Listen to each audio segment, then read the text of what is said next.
एक सिंदूर, एक कंगन ग्रीन कलर का सामान। मैं नहीं बचता।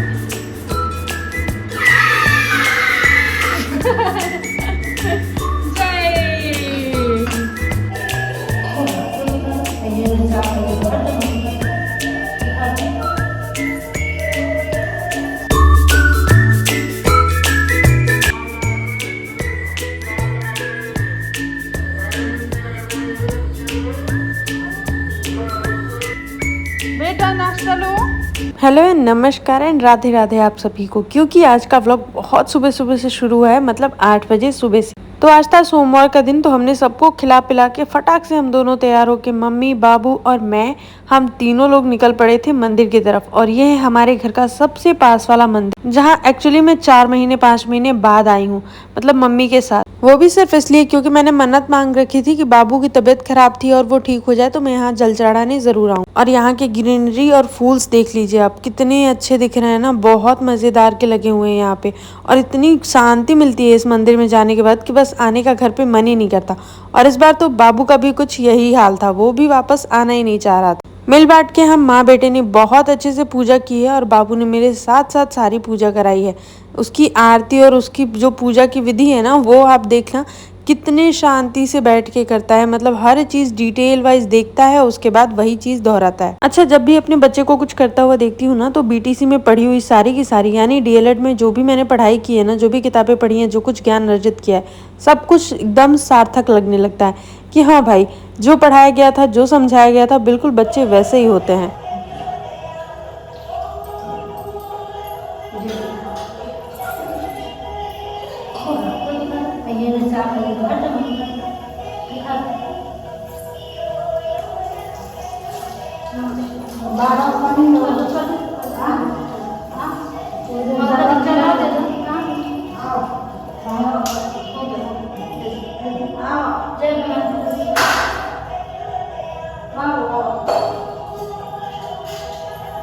तो इसके बाद घर आते ही जैसे ही हमने खाना पीना खाया कि जनाब तंग करने पे लग गए, तो फटाक से इनको तैयार किया और ये अपने मामा के साथ चले गए थे बाहर घूमने के लिए। और वहाँ पे भी इन्होंने कुछ कम नौटंकियां नहीं की, देख लो आप सब।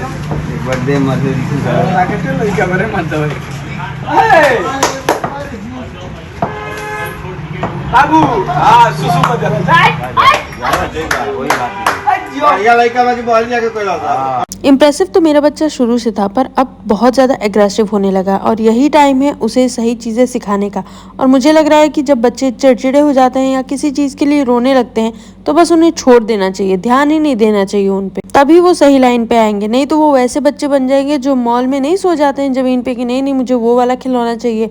तो मुझे इस चीज़ से काफ़ी अपने आप को बचाना है, इसलिए मैं अपने बच्चे के साथ बहुत ज़्यादा सख्त। अब मेरा कैमरा सीधे नेक्स्ट डे मॉर्निंग उठाए, यानी मंगलवार की सुबह में, जब मम्मी को जाना था हॉस्पिटल। तो सुबह सुबह 7 बजे ही मम्मी और मेरा भाई दोनों लोग निकल गए थे बनारस के लिए और दोनों लोग रेडी हो गए थे। बाबू उन लोगों को बाय करने के लिए भी उठ गया था। और ये टाइम ना मेरे लिए सबसे ज्यादा हार्ड होता है, क्योंकि मम्मी के जाने के बाद मेरे पास कोई काम ही नहीं होता। ऐसा लगता है सब कुछ रुक गया, ना भूख लगती है ना प्यास लगती है। फिर मैंने और मेरे बेटे ने मम्मी को टाटा बाय करके सीधे के सीधे चेयर पकड़ी है और दोनों के दोनों बैठ गए हैं और एक दूसरे का मुंह निहार रहे हैं, क्योंकि हमारे पास कुछ और काम ही नहीं बचा है। इस टाइम तक पापा भी गांव चले गए थे अपने घर का कुछ काम कराने के लिए, और वो ना हर सैटरडे संडे को गाँव चले जाते। लेकिन मम्मी को बनारस में 3-4 दिन लगने वाले थे, इसलिए वो डेली रात को आते थे और फिर सुबह उठ के चले जाते थे अपने गाँव का काम कराने के लिए। और यहाँ मुझे और मेरे बच्चे को आप आराम से देख सकते हैं, क्योंकि हम दोनों हो रहे हैं बहुत ज्यादा बोर।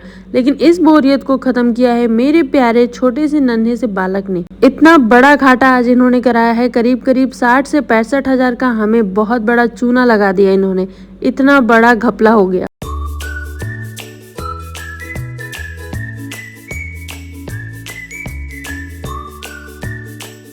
इसके बाद हम दोनों माँ बेटे थोड़ी सी अपने अंदर एनर्जी लाके उठ गए और उसके बाद से नहा धो के फटाफट से पूजा करने में लग गए। क्योंकि भाई बोर कितने भी हो रहे हो, भगवान जी को अकेले छोड़ना भी तो लाजमी नहीं है ना। मतलब बहुत रेयरली ही होता है कि जब हमारे घर में पूजा पाठ ना हुई हो, ऐसा बाई चांस ही कभी हुआ हो। रामायण पाठ, शंखनाद, यहाँ तक कि हर एक भजन आरती हमारे घर में मैक्सिमम टाइम पे होती ही रहती है।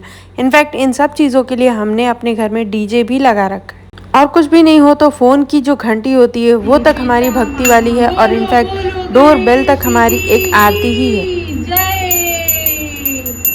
बोलो बोलो दुर्गा मैया की जय। जय कर दो, जय करो।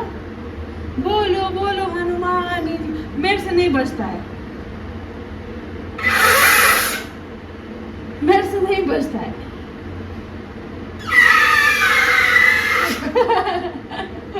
जय।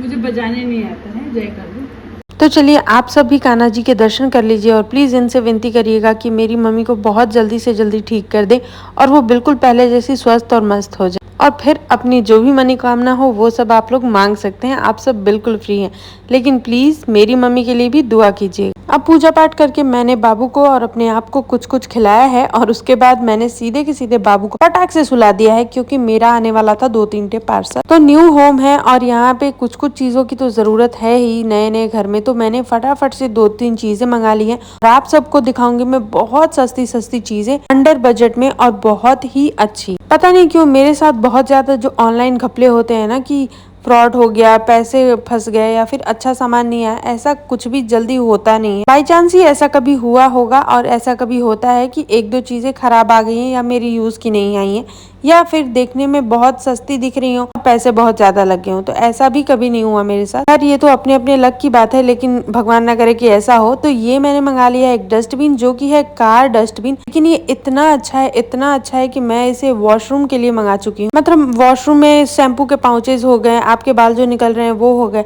तो उन सब के लिए ये वाला जो डस्टबिन है बहुत ही छोटा है, मतलब 1 हाथ का है मेरे, और बहुत किफ़ायती है। अंडर 100 रुपीज़ का ये मुझे मिल रहा है, और 100 रुपये में आजकल क्या ही मिलता है यार, एक दुपट्टा तक तो ढंग का मिलता नहीं है। तो ये कुल है मेरा आज का पार्सल। मैं जा रही हूँ इसे बाथरूम में रखने, और मैं फ्लिपकार्ट पे भी आजकल अवेलेबल हूँ। तो आपको अगर कोई भी प्रोडक्ट खरीदना है तो मेरे लिंक से खरीदिएगा, 20% का डिस्काउंट भी मिलेगा। और अगर आपको ये प्रोडक्ट अच्छे लगे हों तो प्लीज़ एक बार कमेंट ज़रूर कीजिएगा। और बहुत रीज़नेबल प्राइस में है और बहुत अच्छे हैं। छोटी छोटी चीज़ें ना बहुत ज़रूरत पड़ती है। बाथरूम में हमारा डस्टबिन नहीं है, तो वहाँ पे इसकी बहुत ज़्यादा ज़रूरत है। आपने शैम्पू किया, आपके बाल निकले हैं, वो आप इसमें डाल सकते हो। कोई छोटे छोटे पाउच का शैम्पू यूज़ करता है तो वो इसमें डाल सकते हो। कुछ भी चीज़ें हो, छोटा सा डस्टबिन बाथरूम में ज़रूर होना चाहिए। वैसे तो ये कार का डस्टबिन है, लेकिन ये हम अपने बाथरूम में यूज़ करेंगे। चलिए मैं आपको यूज़ करके दिखाती हूँ।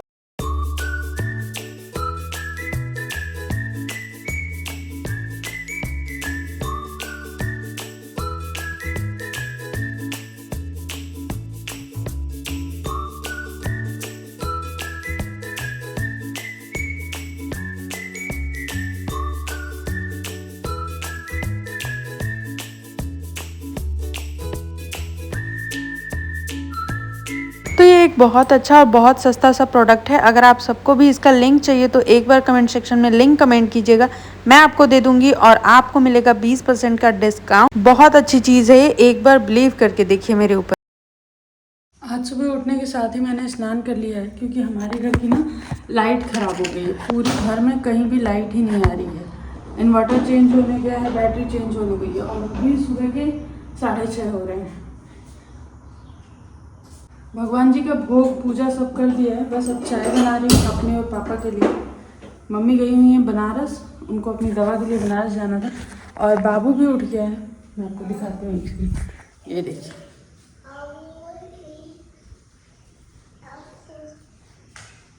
जय करो, सबको थैंक यू करो, थैंक यू करो भगवान जी को, थैंक यू करो। यस वेरी गुड, जय बाबा। आप थोड़ा थैंक यू अच्छे से कर दो, ये हटा के थैंक यू करो कृष्ण। वेरी गुड, इधर देखो। यस, अब आपको आपका नाश्ता चाहिए ना? अभी आपको नाश्ता देते हैं। ओके बेटा, नाश्ता लो। ये लो, ये लो। ये किसका है? ये किसका है? यम यम, ये आपका है। यहाँ बैठ के खा लो, आ जाओ, चलो बैठो। Very good, very good. रुको और चिपका दो, ये खा। Very good boy.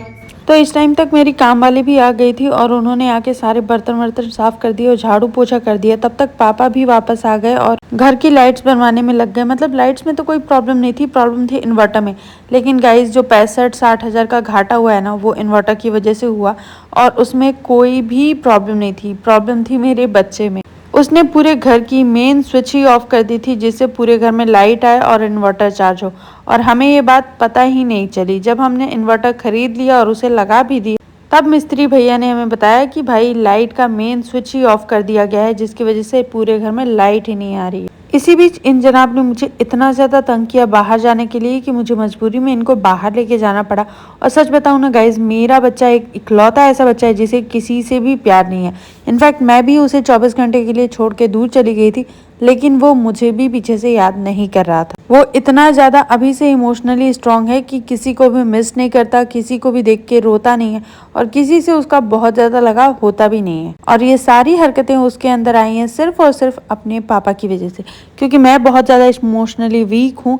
मुझे हर किसी से फ़र्क पड़ता है। कोई मुझे आके एक लाइन भी बोल के चला जाए तो मैं 10 घंटे तक रोती हूँ। लेकिन मेरा बच्चा इस मामले में बहुत ज़्यादा इमोशनली स्ट्रांग है और मुझे ये चीज़ें देख के अच्छी लगती हैं कि अगर वो बचपन में ऐसा है तो भगवान करे वो आगे भी ऐसा ही रहे। हाँ, लोगों से बहुत ज़्यादा लगाव होने पे बहुत ज़्यादा तकलीफ भी होती है। मैंने हमेशा से ये चीज़ें देखी हैं और मुझे लगता है कि इतना भी लगाव किसी से नहीं करना चाहिए कि आपको बाद में तकलीफ झेलनी पड़े। इसलिए जब भी मैं अपने बच्चे की तरफ देखती हूँ और उसका इमोशंस देखती हूँ तो मुझे ऐसा लगता है कि मुझे तो अभी इसी से कुछ ना कुछ सीखना पड़ेगा। ये कहाँ से मेरे से कुछ सीखने वाला है। तो बस इसी के साथ फिर आ गए थे इन्वर्टर बनाने वाले भैया, मतलब इन्वर्टर लगाने वाले भैया, क्योंकि हमने 65,000 का न्यू इन्वर्टर लिया है और ये सब हुआ है मेरे जनाब की वजह से। अब जब नया इन्वर्टर आ ही गया था तो उसे ही लगाना पड़ा, क्योंकि हमें सोलर का भी इंतजाम करना है कुछ आने वाले टाइम में। तो चलो भाई, अब लगवा ही लेते हैं जब जनाब ने इतना बड़ा घाटा करा ही दिया तो।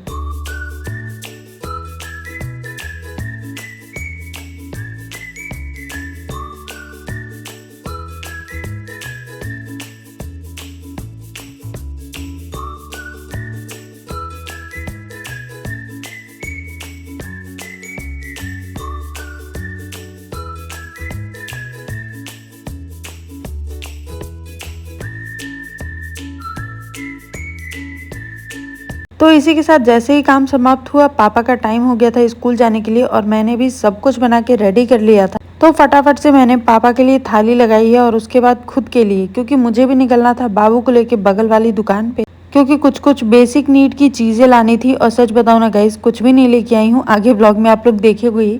और इतना ज़्यादा महंगी हो गई है आजकल हर चीज़ कि मतलब मुझे समझ ही नहीं आता कि कौन सा दुकानदार मुझे चूना लगा रहा है और कौन सा दुकानदार मुझसे अच्छे से दाम लगा के देके जा रहा है। मतलब हर चीज में आजकल इतना ज्यादा घपला हो रहा है कि कुछ भी समझ नहीं आ रहा। मैंने अपने गांव पे जो भी चीजें का काम कराया है, मुझे इतना ज्यादा एक्सपेंसिव लगा है कि मतलब पूछो ही मत। और यहाँ आके मैं वही चीजें बिल्कुल सस्ते दामों में करा लेती हूँ। जाने वाले थे ना कृष्वी, पैंट भीग गया आपका। चलो अब पैंट चेंज करो, फिर घूमी चलते हैं। चलो, आपको पता है क्या जी लड़के, कुछ पता है कहाँ कपड़ा मिलता है? चरम की है। ये देखिए, इन्होंने आइसक्रीम खरीदवाई है 20 रुपए की। खा नहीं पाएंगे लेकिन खरीद जरूर है। अब देखो खाते हैं या नहीं खाते।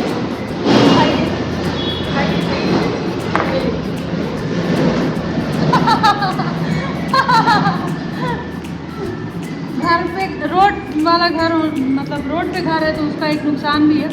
पूरे दिन गाड़ियों के पै पै पू पै पै पू, कितना भी अच्छा घर बन जाए ये नहीं बंद होने वाला। और मैं 300 रुपये में ये सामान लेके आई हूँ। कुछ नहीं है इसमें, एक सिंदूर, एक कंगन ग्रीन कलर का, सामान आने वाला उसके लिए, एक वाइप्स। हाँ, एक अच्छी चीज़ है, ये है कश्मीरी झुमके जो आजकल बहुत ट्रेंडिंग में थे। तो ये वाले कश्मीरी झुमके ब्यूटीफुल है। और एक बाबू का चंद्रमा था। हाँ, ये प्योर चंद्रमा। पंडित जी ने ना इसको चांदी पहनने से मना किया, मतलब इसको तांबा का चंद्रमा पहनाना है, तो वो मैंने लिया। बस दैट्स इट। और 300 रुपये हवा में गए। इसमें नहीं रखते, इसमें रखते हैं। चलिए अब इनको सुला के फिर आप लोगों से मिलती हूँ।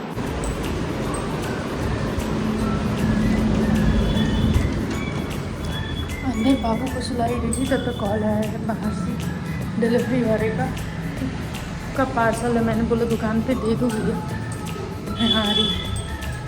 किसी ने गेट खोला है, देखते हैं।